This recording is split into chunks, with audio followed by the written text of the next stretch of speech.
அமைச்சர் பெரிய கருப்பனுக்கு எதிரான தேர்தல் விதிமீறல் வழக்கு ரத்து செய்யப்பட்டிருக்கிறது. அண்மை செய்தியாக பார்க்கிறோம். கூடுதல் விவரங்களோடு செய்தியாளர் மதன் இணைக்கிறார். மதன், விவரங்கள்.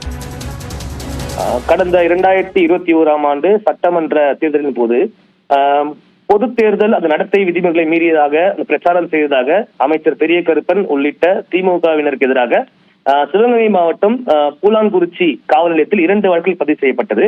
இந்த 2 வழக்குகளையுமே ரத்து செய்ய வேண்டும் என அமைச்சர் பெரிய கருப்பன் உள்ளிட்டோர் சென்னை உயர்நீதிமன்றத்தில் வழக்கு தொடர்ந்தார்கள். இந்த வழக்கு இன்று விசாரிக்க வந்த போது தங்களுக்கு எதிரான குற்றச்சாட்டில் எந்த ஒரு முகாந்திரம் இல்லை என்று அவர் தரப்பில் ஒரு வாதம் எடுத்து வைக்கப்பட்டது. இந்த வாதத்தை ஏற்றுக்கொண்ட நீதிபதி ஆனந்த் வெங்கடேஷ் அமைச்சர் பெரிய கருப்பன் உள்ளிட்டோருக்கு எதிரான அந்த வழக்குகளை இன்று ரத்து செய்து உத்தரவு பிறப்பித்துள்ளார். நன்றி மதன், விரிவான விவரங்களுக்கு.